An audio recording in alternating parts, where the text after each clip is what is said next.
Sudamérica y seguramente también en Centroamérica, las crisis políticas, la inestabilidad política se ha tornado en un desprestigio de los partidos políticos y en consecuencia en un desprestigio de los congresos. Incluso se han erigido liderazgos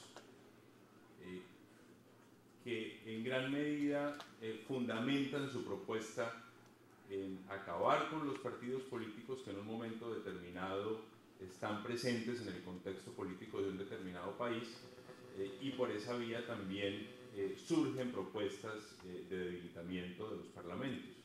Yo recuerdo que un expresidente colombiano en el año 2002, que ganó por primera vez las elecciones en primera vuelta, propuso, entre otros temas, reducir el número de congresistas, convertir el Congreso, pasarlo de ser un Congreso bicameral a ser un Congreso unicameral, y reducir el número de congresistas. Y lo menciono a propósito de la reflexión que nos hacía el presidente del Congreso peruano frente a la poca representatividad de ciertas provincias peruanas, pero también del poco número de congresistas en relación con el número de habitantes. Por lo tanto, yo diría que se requiere hacer un esfuerzo mayúsculo más que por rescatar la imagen de cada congreso determinado, por rescatar la importancia institucional del Congreso en una democracia.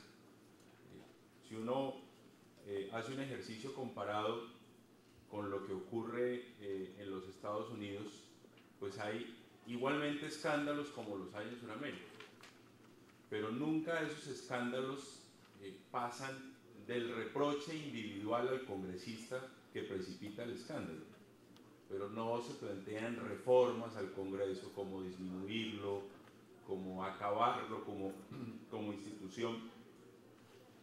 Pero creo que los congresos sí han venido perdiendo poder, los congresos se han debilitado, y eso hay que, yo realmente no sé cómo, no es fácil, pero me parece que hay que ser lo suficientemente creativos e imaginativos para en algún momento persuadir a nuestras sociedades de la importancia del Congreso como institución democrática, y en lugar de debilitarlo, fortalecerlo, sin que implique que fortalecerlo signifique apoyar actitudes o prácticas que van en contravía de estándares éticos e incluso pues, de los límites legales que pudieran existir en cada país.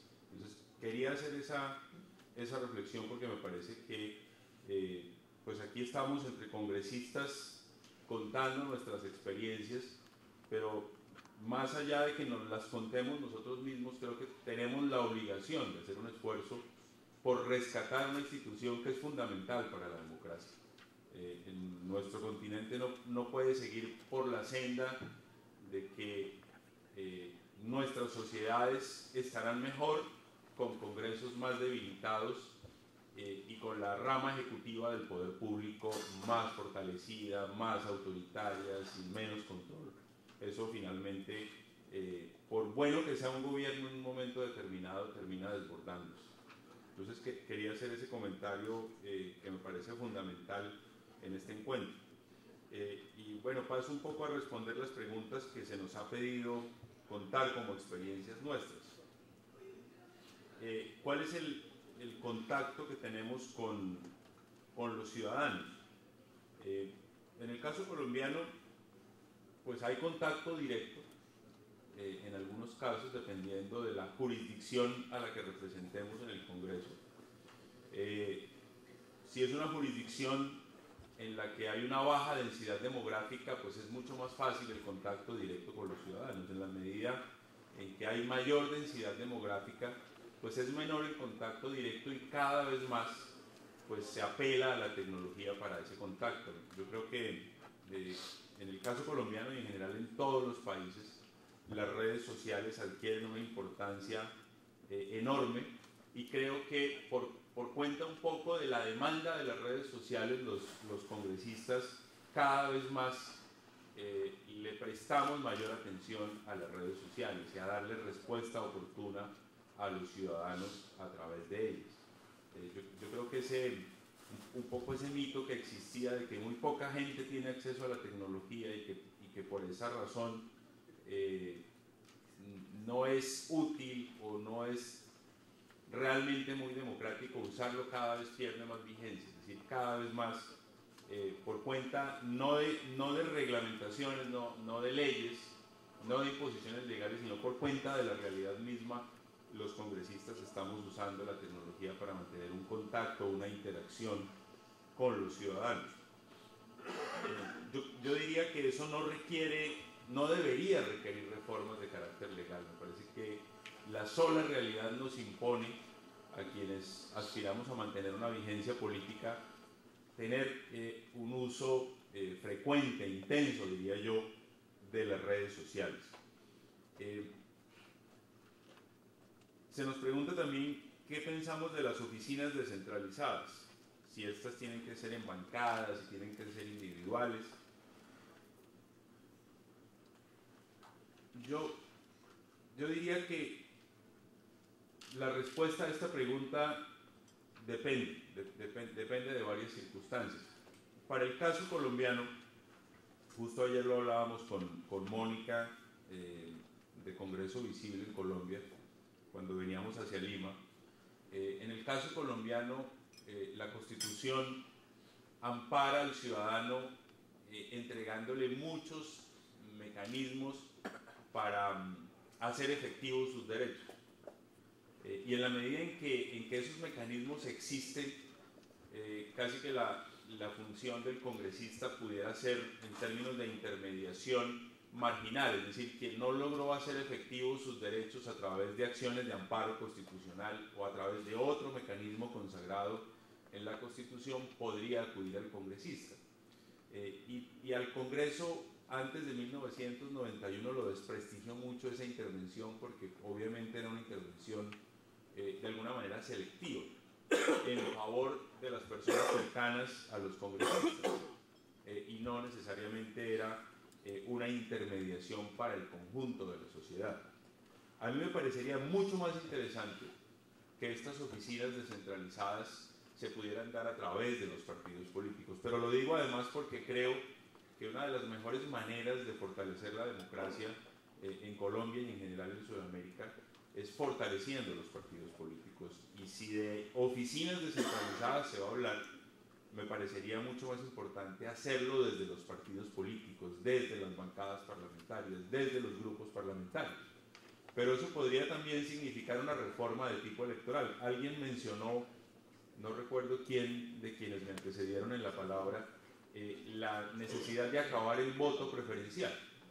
Esa mixtura de que los partidos puedan presentar una sola lista para las corporaciones públicas, pero que a su vez el ciudadano al interior de esa lista pueda escoger alguno de los congresistas, lo que ha favorecido desde mi punto de vista es la política individual, personalista, y no la política a través de los partidos políticos. Creo que ese sistema de voto preferente, como lo mencionamos en Colombia, y preferencial, como lo mencionó alguien aquí, va en contravía del fortalecimiento de los partidos políticos. Y yo creo que en la medida en que se fortalezcan los partidos políticos, se fortalece la institución parlamentaria. Las audiencias parlamentarias descentralizadas en Colombia se hacen con mucha frecuencia, se hacen tanto centralizadas en el Parlamento como, y las que son centralizadas normalmente se hacen por mandato legal, pero las descentralizadas se hacen de manera informal y son una buena ocasión para interactuar con los ciudadanos. El problema de las audiencias descentralizadas, a mi modo de ver, es que tienen que ver con asuntos de inversión pública, con los asuntos de saneamiento básico, con los asuntos de infraestructura vial, y el Congreso colombiano en iniciativa del gasto e incluso en control político, a mi modo de ver, está bastante debilitado. Yo siempre he dicho que el control político más eficaz que puede hacer un parlamento es el control político frente al gasto, frente a la inversión. Y esas audiencias parlamentarias descentralizadas tendrían muchísimo sentido si el Congreso tuviese algún poder de veto.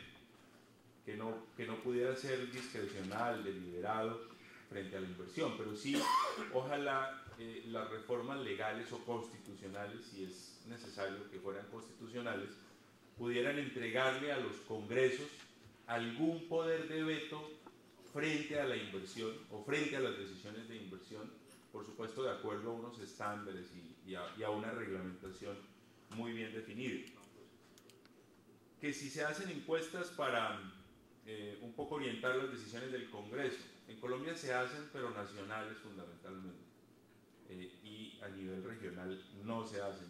Yo diría que si existieran oficinas descentralizadas de los partidos, si se pudiera fortalecer el trabajo a través de grupos parlamentarios o de bancadas parlamentarias, sería mucho más eficiente la posibilidad de usar recursos públicos para hacer encuestas no solamente nacionales sino también regionales, y que los partidos pudieran un poco tener el pulso de lo que está pensando la ciudadanía para tomar decisiones regionales. Frente a los pedidos de los ciudadanos, pues nosotros básicamente respondemos individualmente, es decir, cada congresista responde individualmente. Intentamos en el semestre anterior hacer una ley de participación ciudadana, una ley que fue tramitada, que está siendo en este momento revisada por el Tribunal Constitucional colombiano, porque es una ley que por su carácter tiene que ser revisada.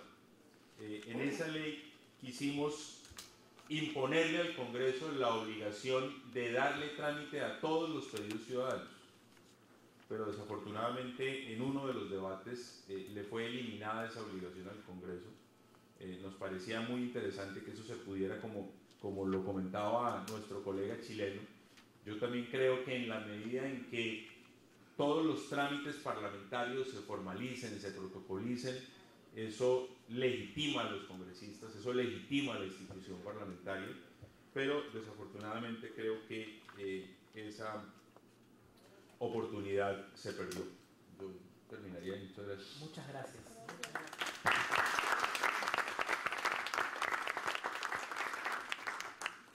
A continuación tenemos la presentación del asambleísta Vicente Tayano, también por 10 minutos. Le agradecemos salirse al tiempo. Gracias.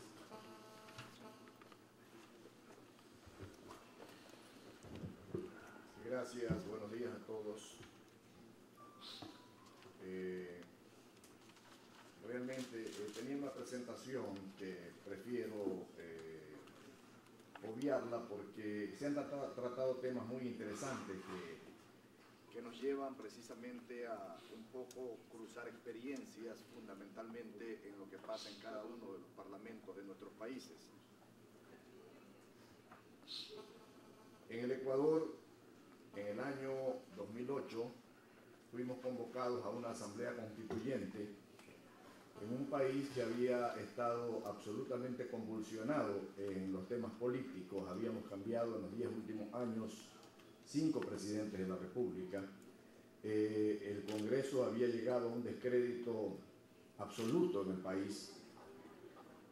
Creo que estábamos en márgenes tremendamente bajos, como el 3 o 4% de aceptación y credibilidad por parte de la ciudadanía. Realmente no existía, hasta el punto de que en un momento determinado se formó un coro ciudadano que decía que se vayan todos. En esas condiciones fuimos convocados a una Asamblea Nacional Constituyente para hacer un cambio constitucional en el Ecuador.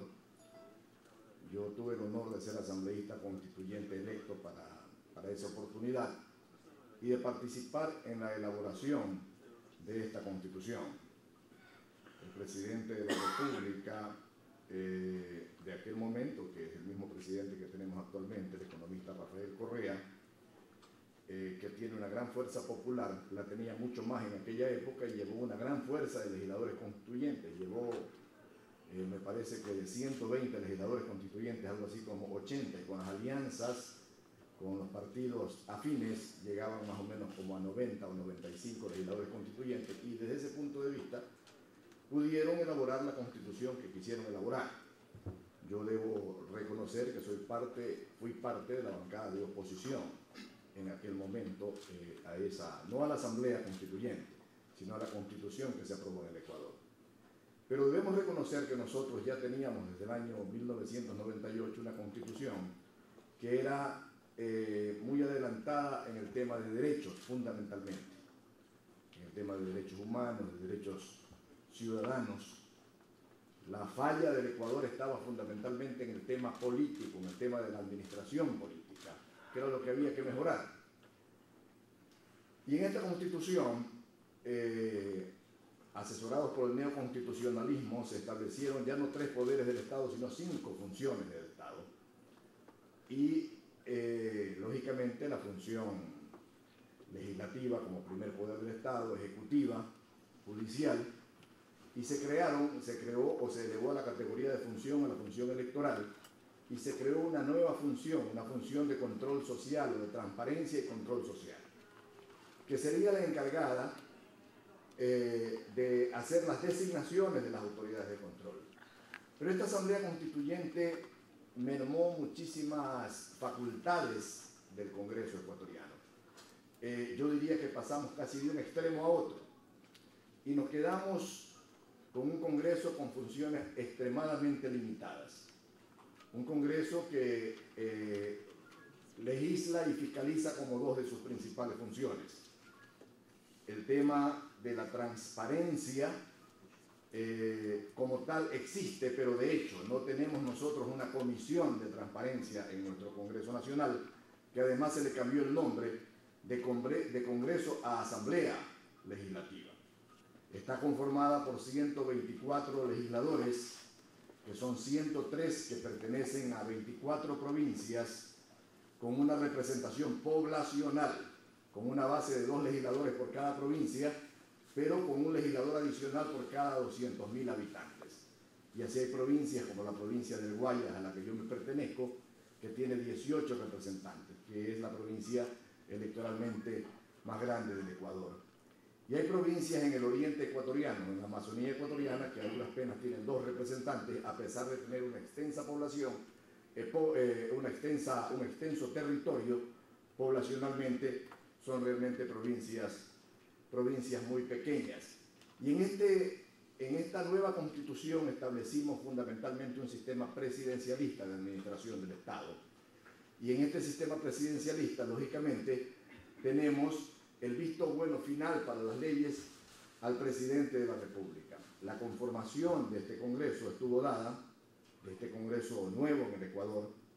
Luego de la Asamblea Constituyente tuvimos un Congreso de transición, luego fuimos a elecciones y elegimos asambleístas para un periodo de 4 años que fenece en el año 2013, 124 asambleístas, de los cuales 103 representan a las provincias, 15 somos de jurisdicción nacional, es decir, electos en todo el territorio nacional, y 6 son representantes de los ecuatorianos residentes en el exterior, 2 por América Latina, 2 por Europa y 2 por Norteamérica. Así está conformado el Congreso ecuatoriano. Tiene este Congreso 12 comisiones legislativas, que son las que preparan los proyectos de ley, y la comisión, cada una de estas comisiones elabora un informe para el plenario de la temática o de la ley que se va a tratar, y el pleno trata en 2 debates. Esa ley es una sola cámara, no somos bicamerales, tenemos una sola cámara. En el primer debate discutimos la ley, lógicamente no la sometemos a votación. En el segundo debate se recogen las observaciones hechas por los legisladores y por la ciudadanía, y en el segundo debate lógicamente se somete a votación la ley y es aprobada. Hemos tenido una producción importante de leyes en este periodo ya de 3 años que llevamos desde que fuimos electos, pero son fundamentalmente leyes que están dispuestas en la Constitución. Es decir, hemos desarrollado la norma magna, hemos desarrollado la Constitución a través de estas leyes.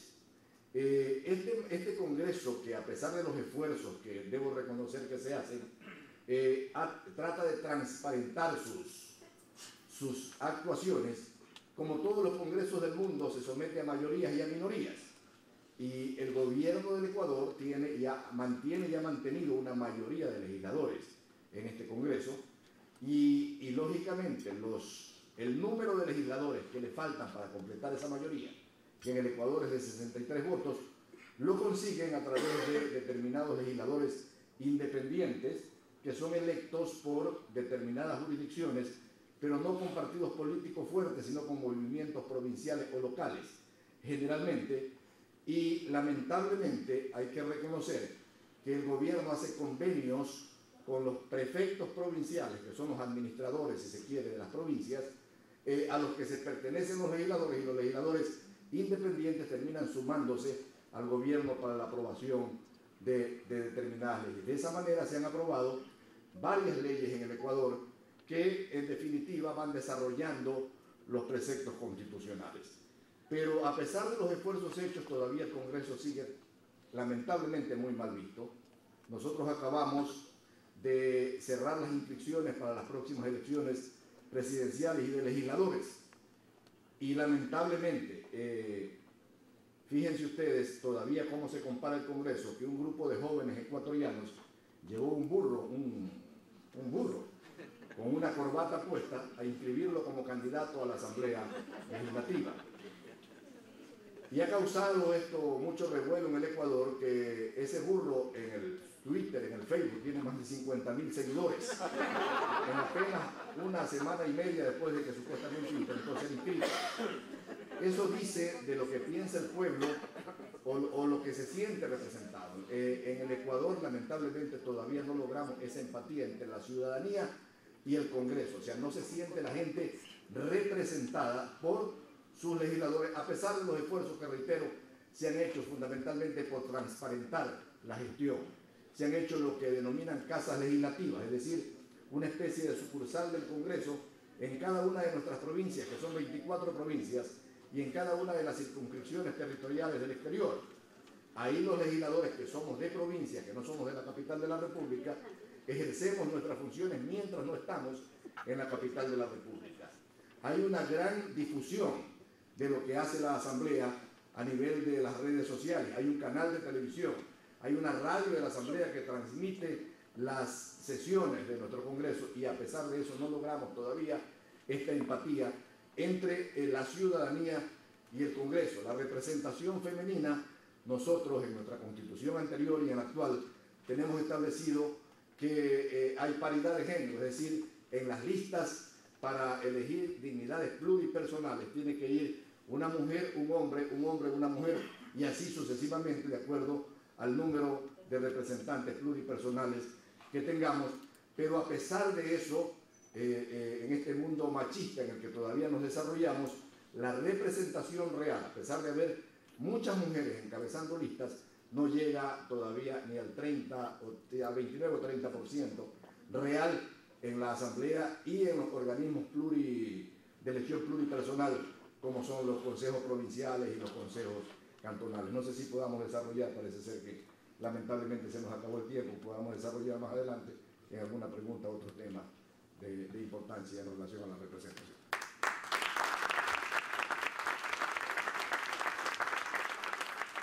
Para cerrar la mesa, la congresista Esther Saavedra, por espacio de 10 minutos, le rogamos ser muy breve, por favor, para poder continuar con las preguntas. Bueno, muchas gracias. Saludar en primer lugar a todos acá presentes, y en especial a nuestros invitados, diputados y asambleístas tanto de Chile, Argentina, Bolivia, Colombia, Ecuador, y también a mis colegas peruanos. Bueno, yo decirles, hablar de igualdad de género, las mujeres en el Congreso, es algo que ahora nos preocupa muchísimo. Yo con orgullo representar a la región San Martín, criada en un centro poblado, viniendo de zonas agrícolas, representando rondas campesinas, trabajando con un grupo de mujeres, orgullosa de estar en el Congreso, pero muy preocupada y resaltando de todo acá, desde los panelistas, los invitados, las puras realidades, lo que actualmente piensan nuestros electores de cada región. Yo, en primer lugar, agradecerle a la doctora, a mis amigas Aide Hernández de Costa Rica y Moni Payón de Colombia. Y muy feliz yo de ver representando a las mujeres que desde muy chiquita yo decía, ¿por qué no hay hay muchas peruanas en los gobiernos, pero ahora muy feliz de ver que nosotros estamos representando y un poco preocupada en el Perú que no tenemos muchas mujeres en el Congreso peruano. Decirles al respecto, quiero resaltar que uno de los temas centrales que se nos está proponiendo, que es la necesidad de aprobar la ley de alternancias. Al respecto, quiero señalarles que en julio del presente año, un grupo de congresistas de Gana Perú, estamos una iniciativa legislativa que recoge esta propuesta y que, como es de conocimiento público, el Poder Ejecutivo ha anunciado este 17 de octubre, ha aprobado un proyecto que también pone en agenda el tema de alternancia. Estamos pues ante un momento diferente. Por primera vez el Poder Ejecutivo tendría una iniciativa que propone la alternancia en las listas y que incluso de acuerdo a lo señalado en la conferencia de prensa plantea que esta alternancia sea efectiva porque va acompañada de la eliminación del voto preferencial. Yo creo que la alternancia, todos aquí presentes, tanto varones y mujeres, quiero decirles, es un instrumento vital para las mujeres en especial. Sin embargo, la eliminación del voto preferencial debe estar condicionada a la existencia de una real democracia interna al interior de los partidos, es decir, que se realicen en forma obligatoria elecciones universales, secretas y directas para elegir a los candidatos de los partidos. Lamentablemente esto no es hasta ahora así y es difícil, por lo menos en la actual corrección en el Congreso, que se puede acordar una propuesta integral. Me parece por ello difícil que pueda aprobarse una propuesta de este tipo. Un paso que sí podemos dar de todas maneras es el aprobar la alternancia en todas las listas y elecciones, es decir, a nivel de la plancha presidencial en las listas del Congreso.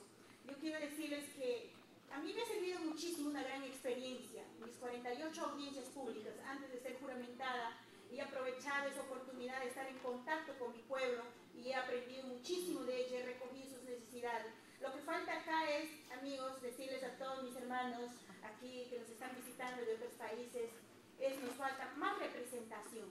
Eso es lo que quiere nuestro pueblo, porque muchos años han habido electos, han venido de distintas provincias, y más que todo de mi provincia, después de 26 años hay representación, somos dos, y orgullosa yo de la única mujer de la región San Martín. Entonces yo creo que ellos siempre decían, se van y nos olvidan, nos utilizan en hora de campaña, pero ahora llegó el momento de dar esta iniciativa, de estar nosotros representando y escuchándoles, y cada audiencia que uno se va, se recoge más preocupación en salud, educación, infraestructura, la corrupción. ¿Por qué la corrupción? Porque se han perdido los valores. ¿Por qué la corrupción? Porque nunca han sido fiscalizados y no les ha gustado. Y ahora que estamos en un nuevo gobierno, estamos fiscalizando, y también de eso como mujer estoy, yo más que todo, bien centrada lo que es la fiscalización, y que me está costando muchas cosas respecto por estar en la comisión de fiscalización. Pero como mujer yo me siento con fuerza, me siento con valor de representar y estar luchando lo más fuerte, porque soy la única mujer que estoy en la comisión de fiscalización. Y voy a estar hasta mis 5 años.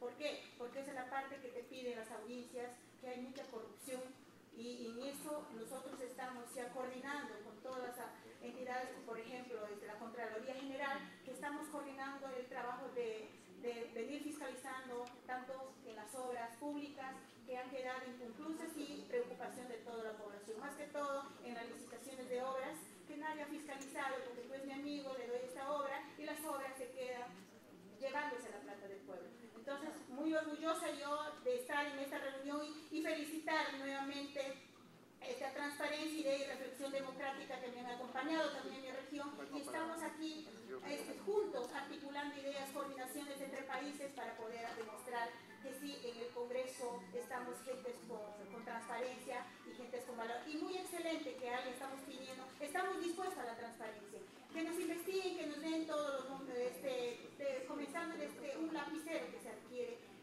y eso es, vamos a demostrar los valores a nuestras mujeres y a nuestros niños. Es por eso que yo, antes de culminar, en cada audiencia pido, tanto a los maestros, que son los segundos padres, a los funcionarios públicos, que debemos recuperar los valores, la ética y más que todo los principios y la humildad, que nos hace llegar a muchas cosas mejores para todos nosotros. Y bueno, ahora las mujeres unidas debemos estar luchando, y con orgullo también representar a la mujer amazónica, porque vengo de esa zona, y bueno, estamos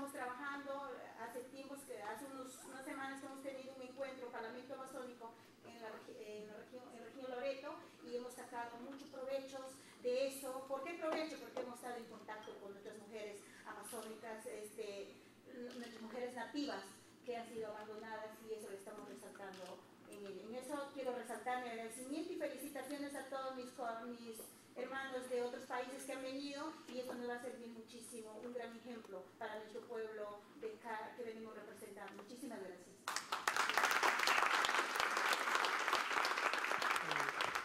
Para terminar la mesa, le voy a pedir en realidad un milagro a las personas que han recibido preguntas. Si pueden responder en 2 minutos las preguntas que han recibido. En primer término, Carmen Monte, por favor. 2 minutos para todo. Eso significa ser milagroso. Bueno, yo creo que inclusive sí se combinan las preguntas. Aquí querían saber exactamente, dicen, ¿por qué hacer tantas leyes si es prioritario priorizar una ley para la transparencia? Creo que el haber escuchado la experiencia chilena es fundamental. Agradezco mucho al diputado Jales por habernos la planteado. Creo que como bancada voy a tratar de hacer alguna propuesta encaminada, si bien no la magnitud quizás en la que ha planteado el diputado de Chile, pero sí aprender de estas experiencias que están funcionando. Al haber escuchado lo que sucede en este momento en el Congreso argentino y el otro extremo de lo que sucede en el Parlamento boliviano, definitivamente el punto medio pues, es lo que está sucediendo en Chile, ¿no? Y creo que eso es fundamental para nosotros. No se preocupe que estamos en eso. Y en cuanto, bueno, lo mismo que me mencionan aquí en otra pregunta, ¿cómo se gasta nuestro dinero y en qué se gasta? Definitivamente tenemos una brecha por solucionar en ese tema. Hay información en la página web del Congreso, pero para navegar y llegar a esa información pues hay que tener un manual, un mapa, y que hace imposible que el ciudadano tenga ese acceso. Estamos en ese camino. He escuchado al presidente Isla antes de su exposición, cuando conversábamos en privado, que ya está planteando transparentar las adquisiciones del Congreso. Creo que eso va a marcar un punto quiebre importantísimo en la relación que tiene el Congreso con el ciudadano. Tiene esa voluntad de la presidencia del Congreso, y en el caso de nosotros los congresistas pues vamos a apoyarlo plenamente. Gracias. Gracias. Mañana no se olviden que tenemos toda la mañana para discutir el tema de transparencia, así que imagino que ya abundarán en las respuestas. Adelante, Santiago. Muchas gracias. Vamos a ser un poco concretos en la exposición de las respuestas que nos han formulado. Acá nos preguntan sobre el tema del distrito electoral. Yo supongo que el tema de la elección de los parlamentarios, ¿no? Yo creo que acá debemos achicar los distritos electorales. Como ustedes saben, actualmente se eligen a nivel regional. Yo creo que una propuesta podría ser a nivel provincial, no pluripersonal como es actual, sino uninominal, de tal manera que por cada provincia tengamos un parlamentario, pero eso significaría también tener un mayor número de diputados. Luego nos preguntan también sobre el tema de los partidos políticos.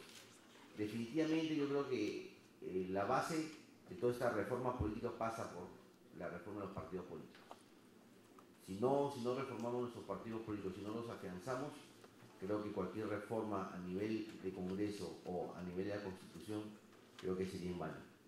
Y la reforma de los partidos políticos creo que pasa por financiamiento público directo y también por afianzar la democracia interna.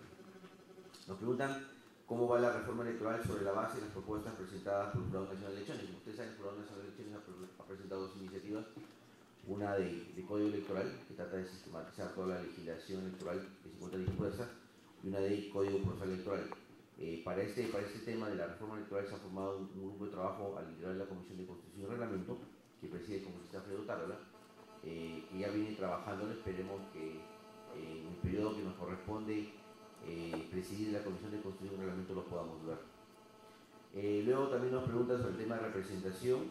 Nos preguntan, además de estos medios no presenciales, nos preguntan que también deberíamos hacer hincapié en los medios presenciales, definitivamente, ¿no? sobre todo en provincias donde a la gente le gusta tener ese contacto directo con su congresista, ¿no? Yo soy una de las personas que creo que más que utilizar las nuevas tecnologías, que si bien es cierto son importantes, la población siempre le gusta contar con el congresista para exponerle directamente todos sus problemas. Nosotros utilizamos varias formas de comunicación directa, ya sea a través de audiencias públicas, a través de las autoridades, o haciendo recorridos en la cual justamente vamos captando las impresiones de la gente, las necesidades, y vamos canalizando justamente esas necesidades a los diferentes niveles de gobierno, ¿no? Algunos pedidos se refieren al gobierno local, otros al regional, otros al gobierno central. Cuando se trata de denuncias también las canalizamos, también investigamos directamente, pero siempre el encuentro directo, cercano con la población es importante. Eso sin perjuicio de utilizar redes sociales, internet, correo electrónico. Eso es todo por parte mía. Para cerrar y finalizar, el diputado Patricio Morales tiene también unas preguntas. Muchas gracias. 2 minutos. Gracias a quienes preguntaron. Son casi iguales. La pregunta van a... ¿Ha crecido el nivel de aceptación del Congreso después de estas transformaciones que yo mismo he descrito? La otra la hace de otra manera. Dice, ¿cree usted que ha cambiado la percepción de la ciudadanía sobre sus representantes después que se ha hecho todo este cambio legal de transparentar las asignaciones parlamentarias y los dineros? No. No ha cambiado. Y no va a cambiar tan fácilmente. Primero porque es nuevo. Se acaba de hacer la ley en 2010, se empezó a aplicar en 2012. Agregan la pregunta, ¿existen indicadores de efectividad de este sistema de las asignaciones? El primero va a venir ahora. Les acabo de contar que el comité de auditorías ya sorteó un grupo de parlamentarios, entre los cuales estoy yo, a los cuales nos van a revisar el uso de las platas. Pero es la primera vez, la primera experiencia. Y vamos a ver ahí si fue efectivo. Lo que sí no va a ocurrir de un día para otro es que producto de que usemos bien el dinero va a cambiar la percepción de la política. Por una razón muy sencilla. Se lo pongo más bien en negativo. O dicho en positivo, transparentar el uso del dinero es clave para reducir el desprestigio de la política. Pero si usted le pregunta al ciudadano si es eso lo que determina su afecto a la política, no, esto con su deber no más cumple. Si usted transparenta el uso del dinero, cuánto gana y en qué lo usa, usted no necesita una medalla del mérito. No veo por qué el ciudadano, o sea, me gustan las dos preguntas que me hacen, como diciendo, y después de lo que hicieron, ¿están más contentos? ¿Los quieren más? ¿Ha mejorado la percepción de la política? No, pues si lo único que va a ocurrir es que al final los ciudadanos, cuando esto funcione bien, el ciudadano va a decir, bueno, con su deber no más cumple. No se ha llevado la plata para la casa, no están en corrupción, no diremos que el 86% es corrupto, como informa la diputada que responden los encuestados en Perú, que yo me imagino, no sé si se pregunta el sentido, pero estamos en el último nivel, en el mismo nivel que señala Garrido de Argentina, estamos en el último nivel del escalafón del aprecio ciudadano, es parejo en América Latina. Ahora, lo que va a ocurrir con esto de la plata es que a lo mejor vamos a disminuir ese nivel de desprecio, pero el aprecio por la política va a venir en la medida que la política sea capaz de conseguir las transformaciones económicas y sociales que ha ofrecido. No va usted a apreciar la política porque no se robaron la plata. Usted, si no se robaron la plata y usan bien la plata, usted va a decir, está cumpliendo con su deber. Medalla al mérito va a venir cuando usted haya logrado cambiar lo que prometió. ¿De qué le sirve al ciudadano que la política sea transparente y el uso de la plata sea transparente y la información sea transparente, que le cuenten todo, que le informen todo, si la política no logra lo que promete?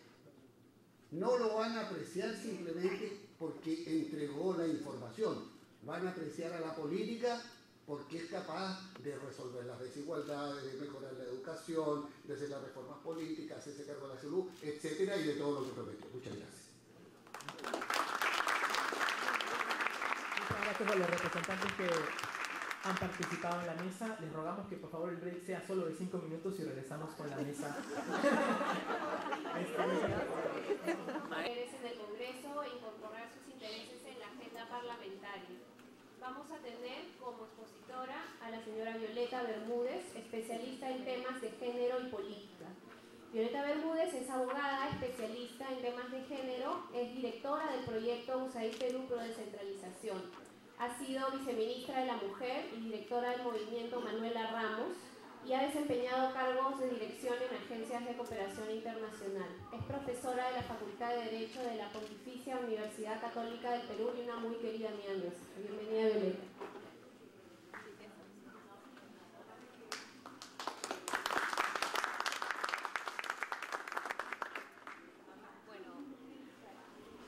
Muy buenas tardes. En primer lugar quiero agradecer a mis amigos y amigas de Transparencia, de Idea y de Reflexión Democrática por invitarme a participar en esta reunión tan importante, en este seminario internacional.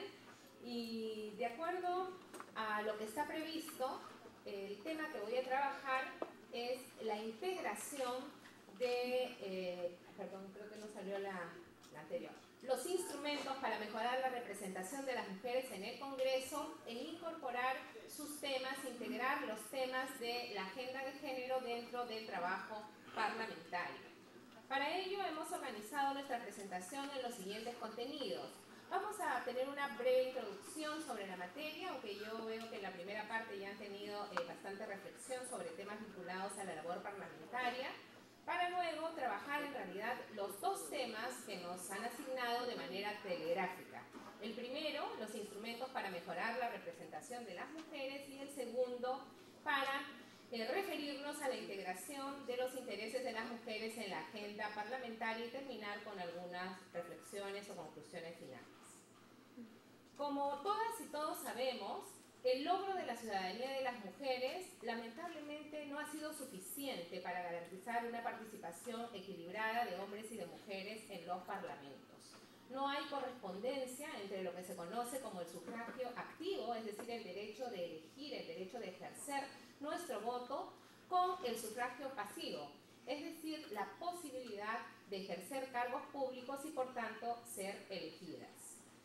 De hecho, para enfrentar esta situación se han adoptado una serie de medidas, entre ellas las más conocidas son las medidas de acción afirmativa o las medidas de acción positivas conocidas en el derecho español como medidas de discriminación inversa, término que en lo particular me parece no es el más feliz porque resulta planteando una connotación negativa a una medida que pretende corregir una situación de exclusión en la vida política que ha existido históricamente en contra de las mujeres. Por eso algunos autores hoy prefieren denominarlas como medidas de acción correctiva.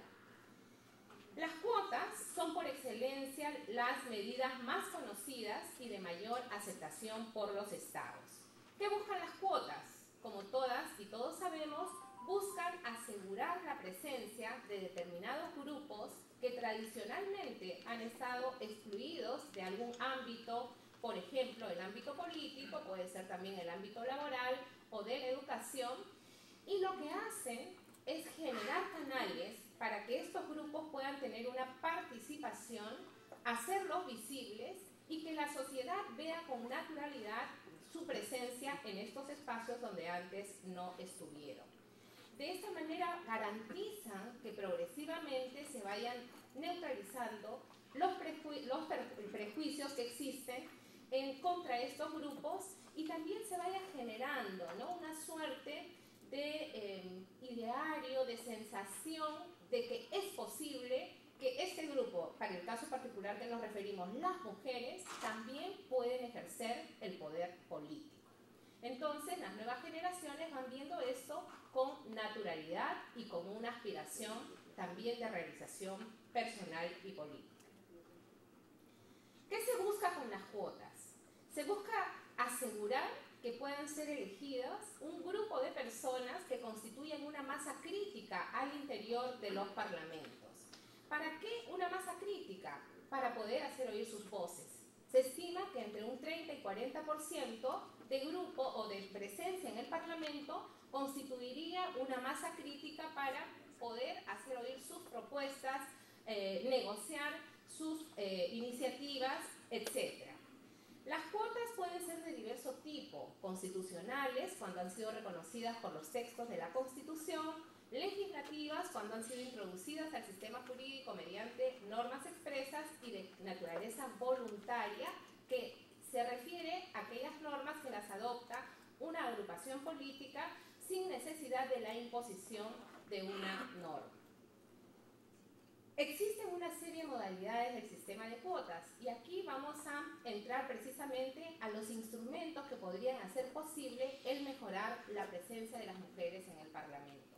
Las más conocidas, las que tenemos en casi, o las que hemos tenido en la mayoría de las legislaciones, son cuotas en las listas de postulación, y las cuotas también, me refiero al tercer punto, pueden ser legislados para los partidos políticos.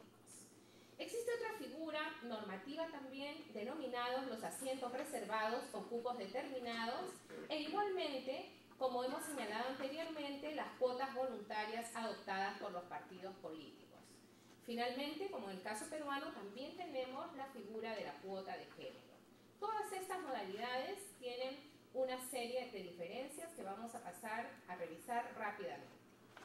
El sistema de cuotas en las listas de postulación exige que los partidos políticos, las agrupaciones políticas, incluyan en su oferta electoral un porcentaje mínimo de mujeres para que los electores y electoras puedan votar por ellos en el momento de una elección de cargos públicos. En América Latina, estas normas han oscilado entre establecer porcentajes mínimos de 20% hasta porcentajes que llegan al 50%, denominándose como cuotas. Por ejemplo, solo por mencionar dos casos, Ecuador estableció una cuota mínima del 50% que en la práctica constituiría una fórmula de paridad, como vamos a ver más adelante. Originalmente, cuando Costa Rica introduce el sistema en su normativa electoral, estableció una cuota del 40% como cuota mínima de participación femenina en sus listas de postulación. Esta modalidad de cuotas es una medida clarísima de acción afirmativa a favor de las mujeres. O sea, es una cuota mínima de mujeres en las listas de postulación. El sistema de asientos reservados o cupos para mujeres lo que plantea más bien es asignar un determinado número de escaños a favor de las mujeres en los cuerpos colegiados. Puede ser en el Parlamento, pueden ser en los consejos regionales, municipales, etc. Por ejemplo, existe la fórmula de cupo en Marruecos, estableciéndose un 10%. En la India, en los gobiernos locales, el cupo es de 33%, y en Tanzania, 20% a nivel nacional y 25% en los gobiernos locales. ¿Cuál es la debilidad de esta propuesta, de esta fórmula? Es que en la práctica se convierte en un techo, un límite para la participación de las mujeres. Tienen sus asientos y no pueden abogar por asientos adicionales. Entonces, en rigor, no cumpliría el objetivo de ser una medida promotora de la igualdad. Sí es una medida de acción afirmativa porque entre que no existe ninguna persona sentada, porque, ojo, nos está dando la fórmula para igualdad en el resultado, no solamente en la postulación. Sin embargo, le pone un techo al resultado y lo que significaría también un techo para el logro de la igualdad. La tercera fórmula, que es precisamente las cuotas legisladas para partidos políticos, establece un porcentaje mínimo de mujeres que deben ser incorporadas en las listas para las elecciones internas de los partidos, pero también en las listas de postulación a cargos públicos. En el caso peruano tenemos el mismo porcentaje que en el caso de las elecciones nacionales y las elecciones descentralizadas, es decir, el 30%. Pero también existe la cuota voluntaria adoptada por los partidos políticos. Y en realidad, si nos remontamos al origen de la cuota, las cuotas surgen en el ámbito político como medidas de naturaleza voluntaria. En Europa fueron los partidos, sobre todo, por ejemplo en Alemania, el Partido Ambientalista de los Verdes, que introdujo la medida como una medida voluntaria al interior de su organización política para establecer un porcentaje mínimo de mujeres que debían ir siempre candidateando en las listas de postulación a cargos públicos. Se deja a discreción de los partidos políticos determinar la cuota para mujeres. El hecho que uno tenga un mandato legal de introducción de la cuota en un partido político no es un obstáculo para poder imponerse una cuota voluntaria mayor. No para ir hacia abajo, sino para mejorar precisamente la medida de acción afirmativa. Por ello, nos parece que este sistema también podría ser visto por los partidos políticos que tengan una vocación igualitaria e introducir porcentajes superiores a las cuotas que normativamente están establecidas hoy. Por ejemplo, en nuestro país tenemos una cuota mínima de 30% que en la práctica, cuando se presentan las listas, muchas veces constituye un techo para la participación de las mujeres. Si se trata de un partido democrático, podría ampliar su cuota a 40% y, ¿por qué no?, a un 50% al momento de confeccionar sus listas. Tenemos también la modalidad de la cuota, la cuota de género, ¿no? La cuota de género exige que haya una participación mínima de hombres y de mujeres en las listas de postulación. ¿Qué significa esto? Que no podrá haber listas conformadas ni 100% por mujeres ni 100% por hombres. A diferencia de la cuota mínima de postulación de mujeres que podría permitir una lista íntegramente formada por mujeres, pero no una lista íntegramente formada por hombres. Porque si la cuota mínima de postulación de mujeres nos plantea que toda lista de postulación, por ejemplo al Congreso, debe tener al menos 30% de mujeres, eso significa que máximo deberían haber 70% de hombres. Pero no es un obstáculo para que haya 100% de mujeres, porque se trata precisamente de promover a un grupo humano que tradicionalmente ha estado excluido de las decisiones políticas. La cuota de género quiere evitar esto y dice no solo para las mujeres, también una cuota mínima para los hombres, porque pobres los hombres pueden ser excluidos de una lista de postulación, cuando en la realidad esto jamás se ha dado, ¿no? La realidad es que en la mayoría de listas el porcentaje mayoritario de candidaturas son candidaturas masculinas y no de mujeres. Entonces, si bien la cuota de género se pretende neutral en términos de género, ¿no? O sea, pretende ser una medida imparcial, en la práctica lo que hace es proteger de que los hombres no puedan ser excluidos de una lista que quisiera presentarse candidateando a solo mujeres, cosa que nunca ha sucedido en nuestra historia por lo menos de elecciones parlamentarias. Hubo sí, anecdóticamente, una lista hace algunas elecciones municipales en un distrito de Ayacucho que presentó una lista de 100% integrada por mujeres, pero entonces no existían ni siquiera las cuotas. Entonces, la cuota de género pretende ser neutral en términos de género, pero no lo es, porque en la práctica estaría dinamizando la participación de las mujeres y de otro lado garantizando que siempre los hombres tengan un cupo o un espacio mínimo de participación si es que las cosas cambiaran, si la historia cambiara en términos de participación política. La paridad, algunos estudiosos dicen que la paridad es una modalidad o una variante del sistema de cuotas, pero en realidad la paridad tiene otras características, porque la cuota es una medida de naturaleza transitoria por excelencia y parte del supuesto de que una vez que las sociedades se animan a elegir hombres y mujeres de manera equilibrada, entonces ya no se va a requerir la cuota. Tal es así que nosotros vemos los instrumentos internacionales como la CEDAW y hablan de las medidas de acción afirmativa como medidas transitorias. Sin embargo, la paridad hoy cuestiona la propia concepción de lo que significa la democracia. Y quienes están desarrollando teoría en materia de paridad nos dicen que lo que plantea es una mirada distinta de democracia, en el que hombres y mujeres que finalmente constituimos el universo de la humanidad deberíamos tener la posibilidad de participar de manera equitativa en las decisiones que afectan nuestra vida, ¿no? Y por tanto, la paridad ya no solamente es una compensación histórica de la humanidad, sino es una nueva visión de una democracia igualitaria. Planteamiento distinto al caso de las cuotas, lo que nos plantearía que la paridad sería una aspiración de sociedad donde hombres y mujeres tengan las mismas posibilidades de ejercer su derecho de participación en democracia. Puede ser, hay dos fórmulas de paridad.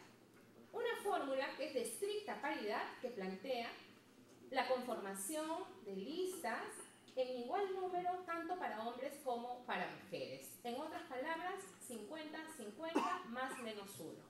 El más menos 1 estaría indicado por el número de integrantes de una cámara o de un parlamento. Si por ejemplo es un número impar, podría ser una mujer más o un hombre más, ¿no?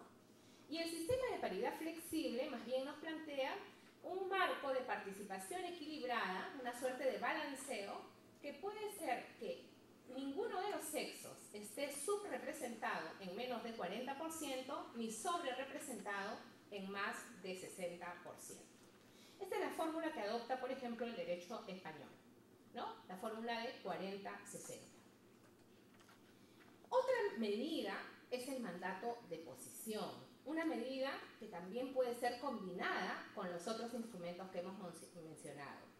¿Y qué cosa es lo que busca el mandato de posición como medida complementaria? Lo que busca es la efectividad, ya sea de la paridad o de la cuota. Porque miren, incluso un sistema podría adoptar la paridad, pero si su sistema electoral plantea que las listas que se presentan para postulación sean listas cerradas y bloqueadas, ponen la mitad de la lista para abajo a las mujeres y no sale electa ninguna. Entonces, no basta el establecimiento de la paridad, no basta el establecimiento de la cuota. Tenemos que buscar medidas complementarias, como por ejemplo el mandato de posición para lograr su efectividad. ¿Qué plantea? Una ubicación preferencial de candidatas en lugares con posibilidades efectivas de salir elegidas. De nada nos vale ampliar las cuotas si es que no lo combinamos con un mandato de posición en el sistema que hemos mencionado. Sin embargo, el mandato de posición se vuelve débil en sistemas como el peruano, donde más bien tenemos un sistema que utiliza las listas abiertas o desbloqueadas y lo combina con el voto preferencial.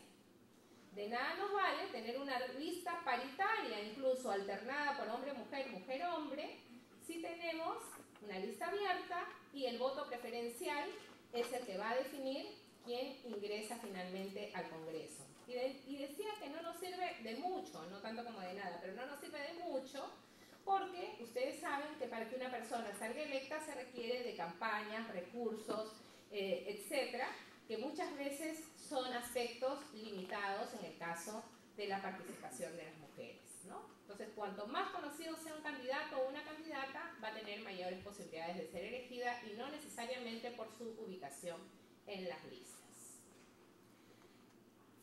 Entonces surge la figura de la alternancia, ¿no? Que sería una variante del mandato de posición que nos permite la fórmula un hombre, una mujer, un hombre.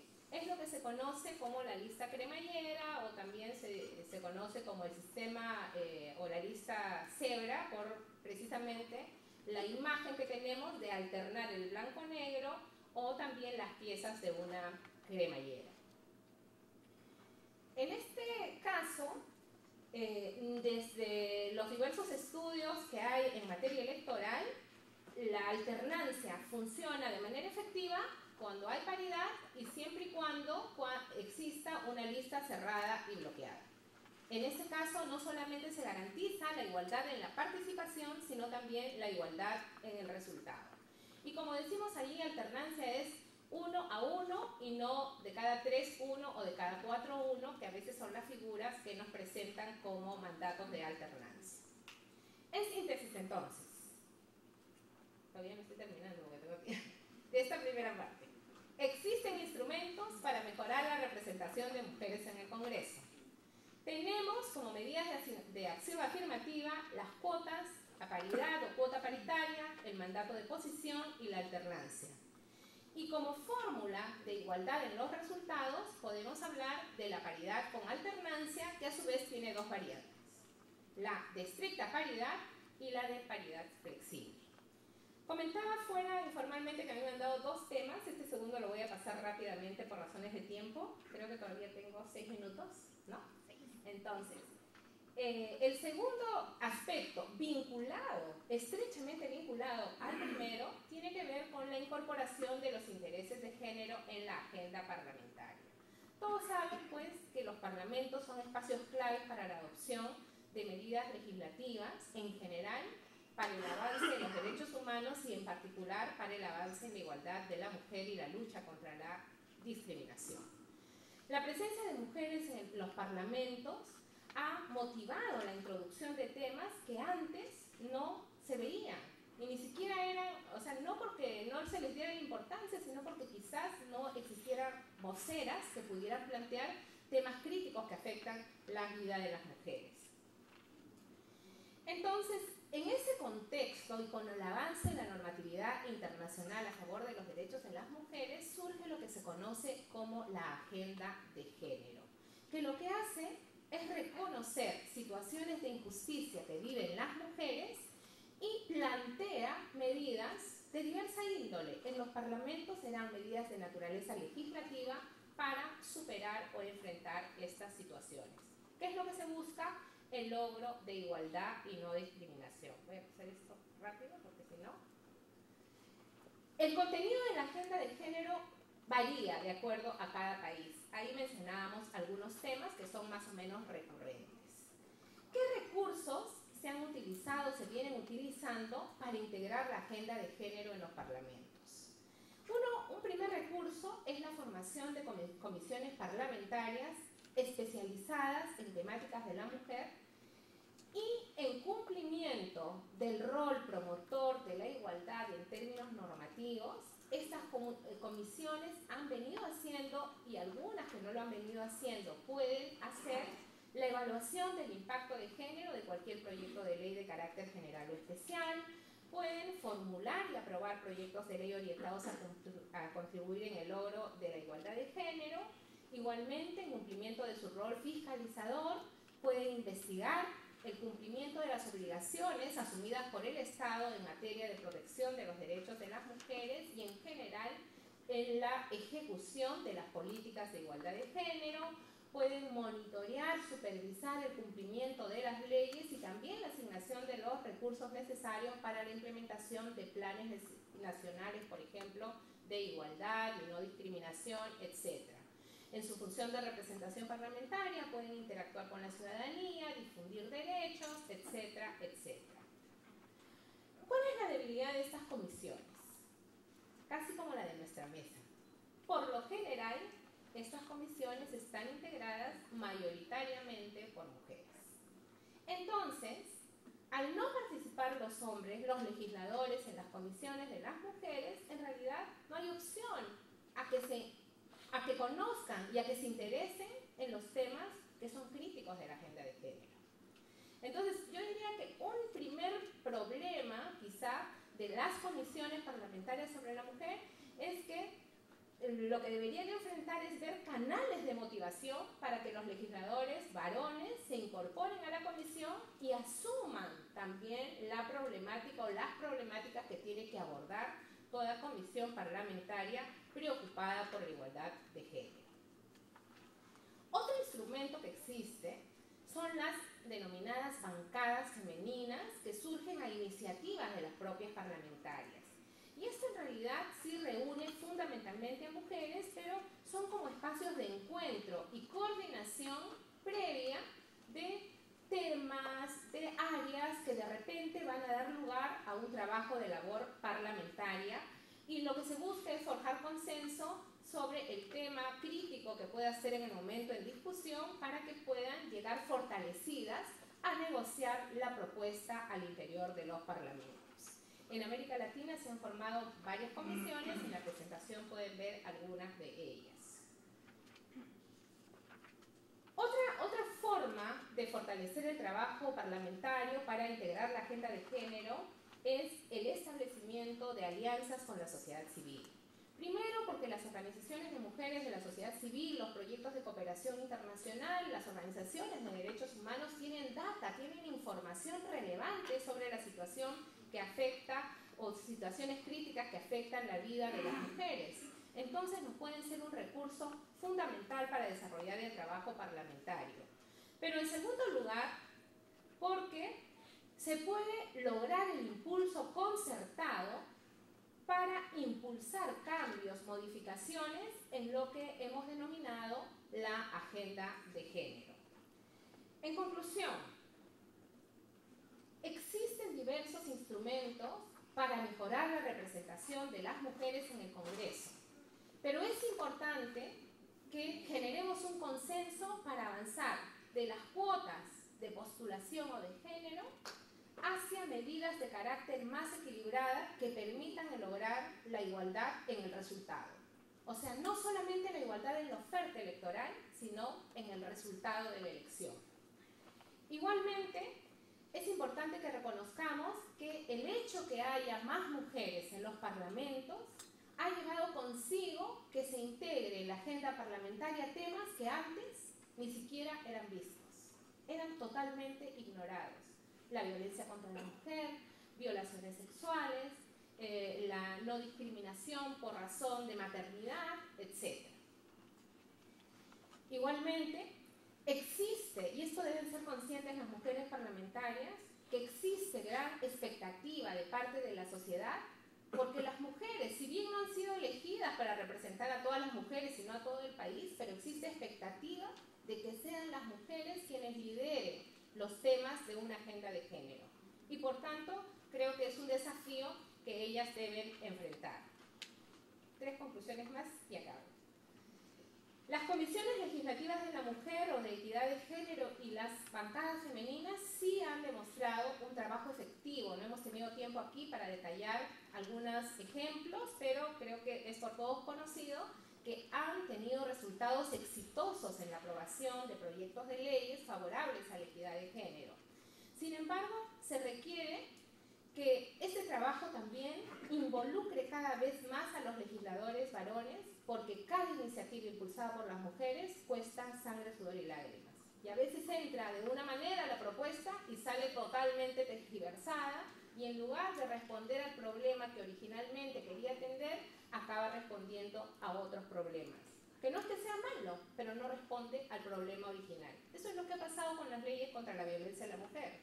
Entraron para combatir un problema específico, ¿no? Un problema tremendo que hace en las sociedades, y acabaron como leyes contra la violencia intrafamiliar, ya que protegían pues, a todos los integrantes del grupo de la familia, cuando sabemos que hay particularidades especiales en los temas de violencia de género.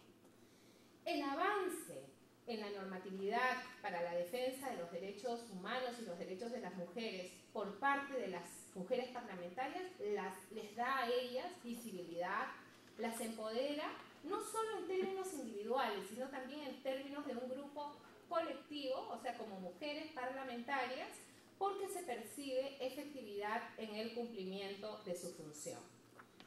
Y no debemos olvidar que cualquier avance que se dé no es solamente fruto de un trabajo parlamentario, sino de que es fruto de un trabajo en interacción con las organizaciones de la sociedad civil, y hay que ver en ellas una alianza o unas aliadas para que se pueda reforzar la opinión externa respecto de iniciativas que a veces internamente no tienen la cabida o no tienen la recepción que las mujeres parlamentarias quisieran tener.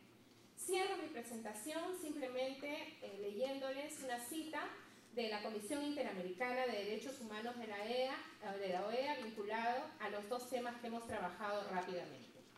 La participación plena e igualitaria de las mujeres en el ámbito político comprende no solo el derecho a ocupar cargos públicos y a ejercer todas las funciones públicas establecidas por la legislación nacional, en igualdad de condiciones con los hombres, sino la creación de condiciones por parte de los estados para que las prioridades e intereses de las mujeres se vean representados en la agenda pública.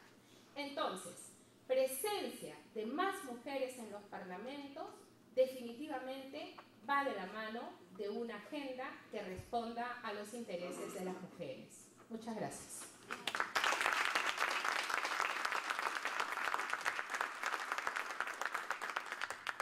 Muchas gracias a Violeta.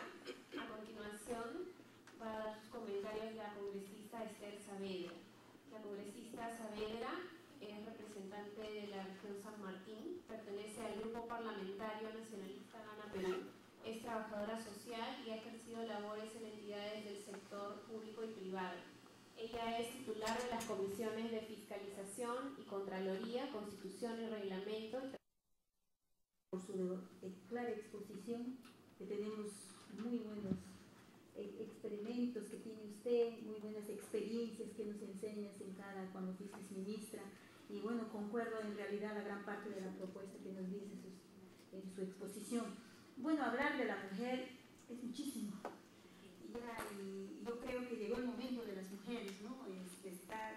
Hacer como un resaltador, mujeres, y con el permiso de todos los varones, ya pues las mujeres nos ajustamos bien los cinturones, o a veces yo digo, disculpando todo, ponerse bien los ovarios, bien puestos las mujeres para poder representar, defender a nuestro pueblo. ¿Por qué les digo esto? Porque al inicio, cuando fue mi participación, yo no pensaba que participar en esos momentos, pero sí les estaba dando al alcance cuál es el sufrimiento más que todo de la discriminación a nosotras como mujeres. No es fácil porque, más que todo, yo les digo por experiencia, por un ejemplo de que yo vengo de una provincia, de una zona rural, y desde el primer día empezamos a sentir la discriminación hacia nosotros como mujeres, porque lamentablemente piensan que solamente cuando tienen altos diplomacias, salen de mejores universidades, pueden representar a sus pueblos. Y eso es una gran falsedad que pueden tener algunas personas en su cerebro, ¿no?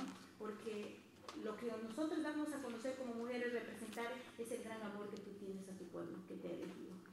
Porque no es dable de que tú vayas en hora de campaña y después mentirles a ellos. El tema verdaderamente algo preocupante. Estábamos haciendo un poco de decirles, en un segundo tema, hablar, como dijo la doctora, me parece importante agregar, es la presencia de la mujer en el interior del Congreso. Porque yo les dije, nosotros somos solamente 24, y bueno, por ejemplo, las 24 comisiones, hablando de las comisiones parlamentarias, las mujeres solo presiden 4, es algo que nos debe preocupar, solo 4 mujeres. En la mesa directiva del Congreso no hay ninguna mujer, acá en el Perú. Quiero decirles esto a mis colegas que están acá, a mis hermanas que vienen de otro país, que no sé a qué se habrá debido, que ni siquiera nos han invitado para poder dar nuestra opinión, para representar en la mesa de directiva. Bueno, ahí no hay. Creo que el Congreso deberíamos modificar el reglamento y colocar una disposición que señale en las listas que se presenten en la mesa directiva del Congreso y las mesas directivas de las comisiones debe existir alternancia. Después hay otro aspecto que debemos mejorar, la presentación de la mujer, el fortalecimiento de la mesa de mujeres en los distintos congresos, y más que todo no tenemos mujeres en las presidencias regionales ni vicepresidentas, pocas mujeres como regidoras, y eso es lo que a nosotros, más que todo, que nosotros en mi región hemos sido una región muy olvidada. Y hemos sido, ¿por qué? Porque en mi provincia, 26 años, como les dije al iniciar, no había una representación. Todo el tiempo salía de Tarapoto, de la misma ciudad donde que hay aeropuerto, llegan y ¡pum! Pero las zonas rurales pues decían, ¿por qué una mujer en la zona rural va a salir a representar? Ahí venía la discriminación hacia nosotros. Y yo de eso, yo respaldo eso de cada audiencias, como les dije, 48 audiencias que vengo realizando con ella, directo con el pueblo. Eso es lo que falta, yo les dije. Eso falta, la representación, y más que todo ver a una mujer que está en contacto. En mi región somos 3 varones y una mujer. Entonces de eso estamos nosotros enrumando este trabajo. Pero ahora lo que nos preocupa es sobre la ley de la alternancia, ¿no? Eliminar el voto preferencial es algo preocupante, que acá tengo dos mujeres luchadoras que les conozco y siempre siguen el paso de idea, transparencia, siguen cada reunión que tenemos que nos invita, les veo a ellas. Me parece que es indispensable para que exista una real igualdad de género. y para que los derechos políticos, en especial el acceso a cargos públicos, puede ser materializado. Creo que debemos de hacer una campaña nacional, eso le pido a la presidenta, que garantice y que se debate una prueba de ley de alternancia. Además, esa alternancia debe ser a todo nivel, por ejemplo, en la plancha presidencial, en la lista del Congreso, en la plancha regional, presidencial y vicepresidencial. Más que todo ahora en las consejeras regionales y en las listas municipales, lo respecto al voto preferencial, mi pasión es que existan elecciones obligatorias, universales y secretas al interior de cada partido político. Y también, si no hay elecciones en el interior de cada partido político, el voto preferencial lamentablemente no debe ser eliminado. Ese es mi punto de vista que yo doy a conocer, porque, y tener también algo, dijo, alianza con la sociedad civil, eso es lo máximo. Tener esa, como les dije, el contacto directo con una población y tener esa alianza, porque ellos antes no eran escuchados y ahora cuando uno se va, se acerca de ellos se sienten y dicen, hay alguien que ahora me están escuchando. ¿Y quién es ese alguien? Yo les digo por experiencia, ¿quién es ese alguien? Es la mujer. Tenía que ser una mujer, siempre nos dice, por el debido respeto de los varones.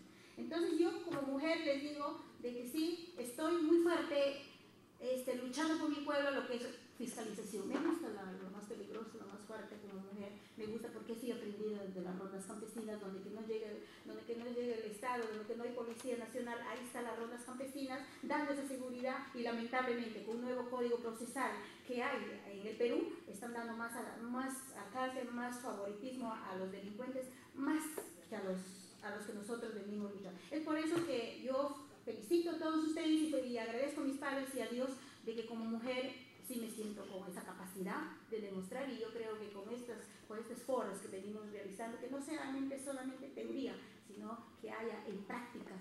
Y yo creo que acá en próximos congresos, en el Congreso vamos a tener más mujeres, gobierno regional, porque ahorita estamos nosotros, el que les hable de mi región, estamos preparando mujeres para 2014, para tener, y no quisiera que esas mujeres nos representen saliendo de las mejores universidades, sino que salgan de esa zona más humilde, de una campesina, porque desde que tiene el momento de su DNI ya tiene el momento de representar, porque tiene que haber en tu corazón esa emoción social de defender a ese pueblo que te ha elegido. Muchísimas gracias.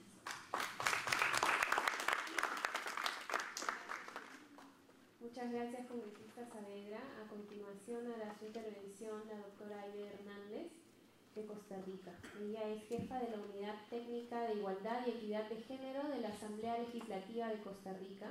Es doctora en Derecho con estudios especializados en Derechos Humanos de las Mujeres del Instituto Interamericano de Derechos Humanos y en la Universidad de Lund, Suecia. Es consultora internacional en legislación con perspectiva de género, en comisiones de la mujer en los parlamentos, en mainstreaming de género en políticas públicas, mecanismos para la equidad, gobiernos locales y democracia paritaria. Bienvenida, doctora Hernández. Muchas gracias.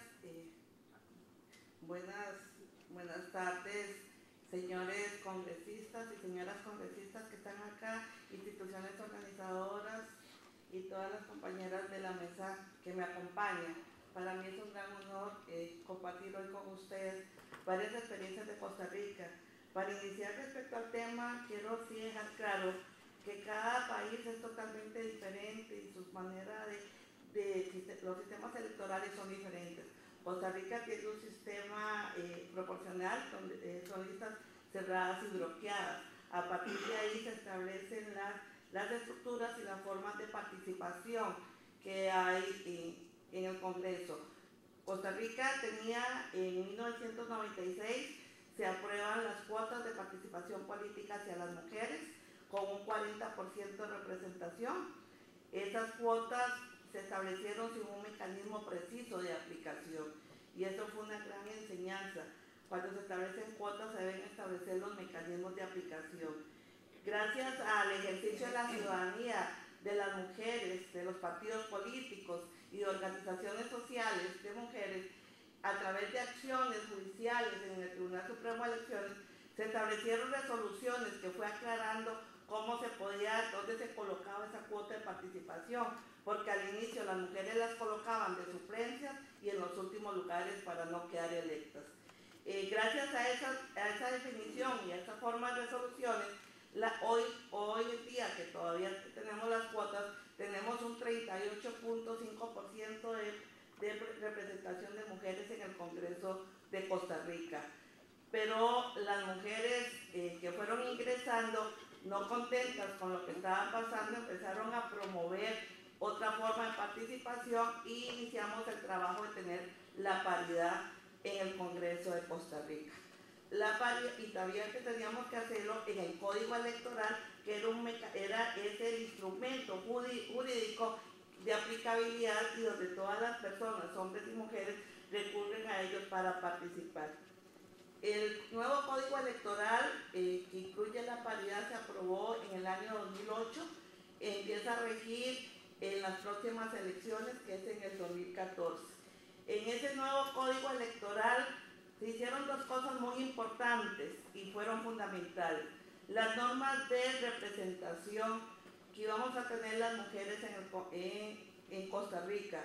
Se definió claramente el principio de participación política por género, definiéndolo en el Código Electoral, que es un derecho humano de hombres y de mujeres, conocido en una sociedad democrática, representativa, participativa e inclusiva al amparo de los principios de igualdad y no discriminación.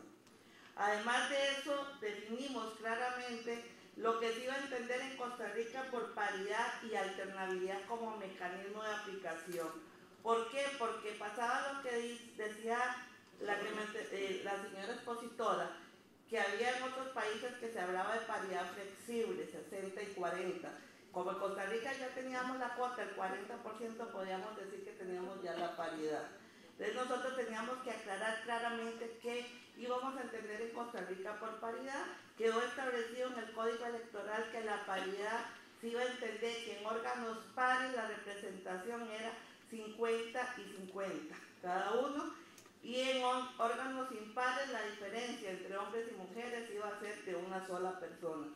También se definió lo que íbamos a entender por alternancia, y alternancia se definió que eran listas hombre-mujer, mujer-hombre, y la diferencia entre uno y otro sexo no podía ser mayor de una persona y no podía ser en forma consecutiva. Eso quedó bien definido claramente para evitar interpretaciones como se estaban dando en algunos países de 3, 60 y 40 específicamente. Entonces quedó bien definido en lo que íbamos a entender en Costa Rica en esas dos definiciones. Queda claro que la paridad en Costa Rica se posicionó no como una cuota, un tema de justicia, y apelamos a la universalidad. La población mundial y en Costa Rica las mujeres somos aproximadamente el 52%, y es justicia tener una representación del 50 y 50. Y a los señores diputados se les trabajó en el sentido que era necesario incorporar ese otro 50% y darle responsabilidades en la gestión pública, porque al igual que se pedían derechos, que también era necesario también dar obligaciones y dar responsabilidades, y incorporar esa visión de ese 50% de las políticas públicas era necesario. Hubo mucho apoyo y se aprobó en el 2008. Además, un tema nuevo que se incorpora y estamos en discusión es que no solamente estamos hablando de paridad en las nóminas, sino la paridad en todas las estructuras partidarias.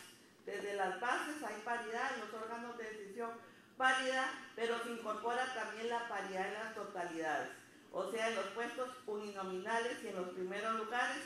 Esta es una discusión que, a pesar de que está en el Código Electoral, todavía el Tribunal Supremo de Elecciones todavía no se posiciona y hay resoluciones en contra de esa paridad en las totalidades. El otro tema que incorporamos era la calidad en la participación.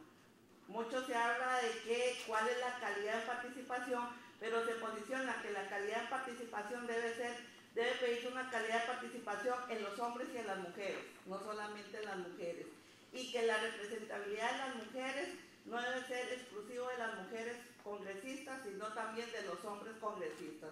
Y para eso era importante la formación y la capacitación a hombres y a mujeres, pero también entonces era la discusión sobre los recursos económicos, cómo se capacita y con qué se capacita. y hay una salubridad en los recursos que tienen los partidos políticos, ojalá contribuciones privadas.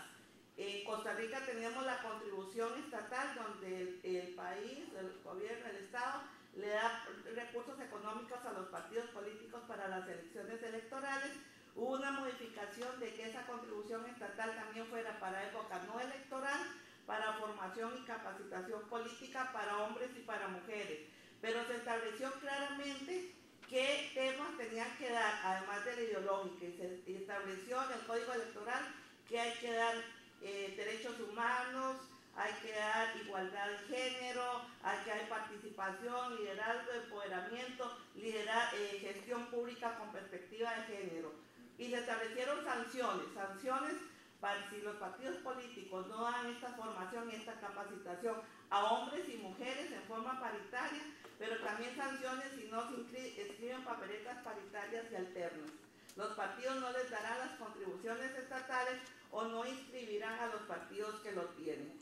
Bajo esas condiciones, estamos de que el tribunal debe establecer monitoreos y evaluaciones para cumplir las sanciones. Estamos en ese proceso y esperamos que en el futuro también las mujeres se apropien de estos instrumentos y los hombres se apropien para que exijan su cumplimiento. Pero ¿qué ha pasado cuando han llegado más mujeres al Congreso de la República? Muchas mujeres llegaban precisamente a establecer la comisión. En 1999 se aprobó la Comisión Permanente Especial de las Mujeres, pero en esa comisión solamente estaban viendo proyectos de ley que mejoraban las condiciones específicas de las mujeres y no los temas de género. Los temas de género se ven en todas las comisiones parlamentarias, en toda la discusión. Entonces las señoras diputadas empezaron a hacer varias gestiones. Entre esas gestiones es cómo iban incorporando el tema de género y las necesidades específicas de las mujeres en las demás comisiones donde ellas no tenían directamente una competencia, sino que podían hacer a través de mociones, a través de seguimientos o audiencias. Fue por lo que en el 2002 empezaron a impulsar crear un órgano técnico especializado de manera administrativa que le diera continuidad a proyectos de ley que presentaban y se estaban conociendo en otras comisiones, pero además le diera seguimiento a proyectos en los cuales se podía incidir y trabajar el tema de género.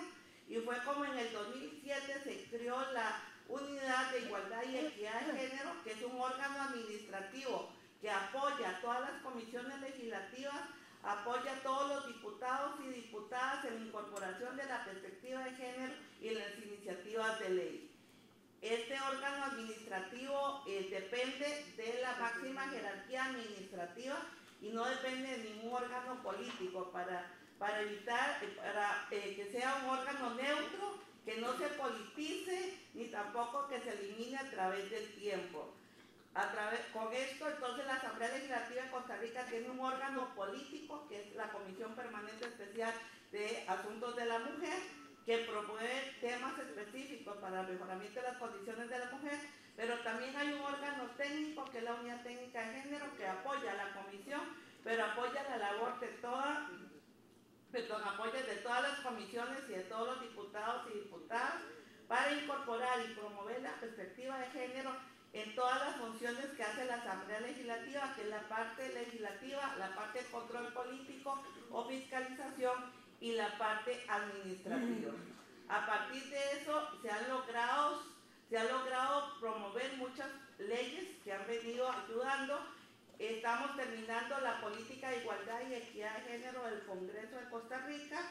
El año entrante vamos a hacer el sistema integral de gestión de igualdad y equidad de género, que son los mecanismos de cómo incorporar la perspectiva de género en cada uno de los procesos parlamentarios, y vamos a trabajar ya las brechas de género que hay. Las diputadas van a trabajar también un grupo parlamentario de género donde incorporen a los hombres en el tema, porque una de las grandes estrategias que se está haciendo es que se hizo un estudio de la situación de vida de cada legislador y legisladora, posicionando cuáles son los que son más sensibles al tema de género. Eso busca aliados, y los aliados en la alianza de hombres en el tema de género es fundamental. Entonces, hay mujeres aliadas en el tema como hombres aliados en el tema como sabemos que hay mujeres no aliadas en el tema y los hombres que no hay aliados. Esa información se tiene, se ha logrado tener los cuadros de poder de la Asamblea Legislativa y los temas específicos en los que se apropian diputados y diputadas para incorporar el tema de género en ellos, por ejemplo, economía y género, ambiente y género, turismo y género, y así sucesivamente. Se ha despolitizado el tema de género, no se personaliza, y las iniciativas son presentadas por todas las bancadas. Además de eso, las diputadas hicieron un recurso de amparo ante la Sala Constitucional para que obligue que todas las comisiones que se integren con al menos la misma proporción de mujeres que están en el Congreso. O sea, todas las comisiones tienen un 38% de mujeres. Eso ha logrado que mujeres presidan comisiones y la gestión ha sido totalmente diferente, más inclusiva, menos negociaciones en horas no laborales, todos los temas más transparentes sobre las mesas y no esas negociaciones que se han dado, y se está trabajando en eso. También tenemos nuestras dificultades, ¿verdad? Porque es la apropiación de todos estos instrumentos, y se está trabajando en la agenda de género, primero trabajando una agenda específica de las mujeres, porque hay que ponerse de acuerdo las mujeres, para luego trabajar la agenda de género, donde se incorporen hombres y mujeres sensibles en el tema de género. Hay temas prioritarios, pero hay también temas bloqueados, como derechos sexuales y reproductivos, como los temas económicos, porque hay que trabajar la autonomía económica de las mujeres, y es el trabajo que estamos haciendo continuamente. Muchas gracias.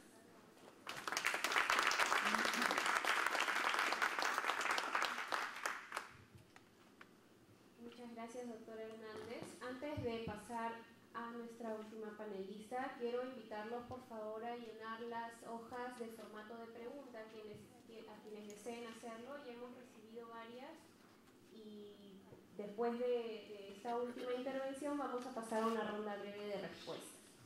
Le damos la bienvenida a Mónica Pachón, de Colombia. Ella es directora del programa Congreso Visible, es profesora de la Universidad de los Andes.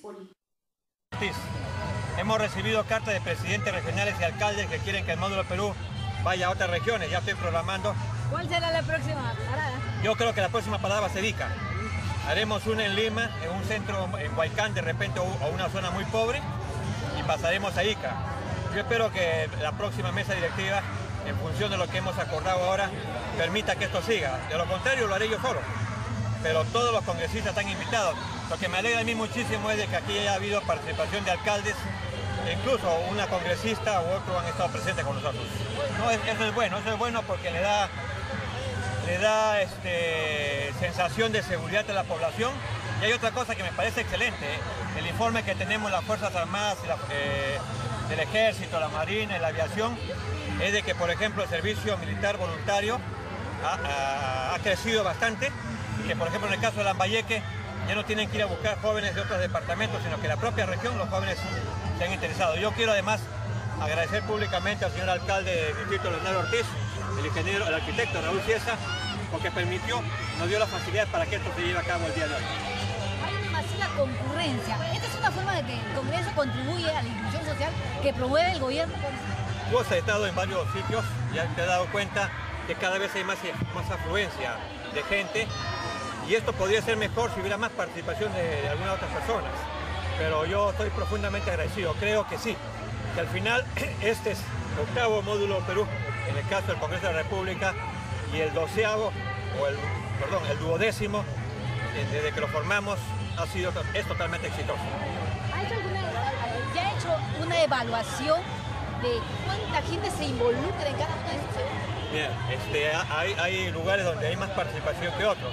Pero te puedo decir que hasta la fecha se ha atendido no menos de 120.000 a 130.000 personas, contando con todos, sin contar la experiencia que tuve como primer ministro. En la experiencia de primer ministro atendimos en 3 o 4 módulos Perú alrededor de casi 180.000 a 200.000 personas.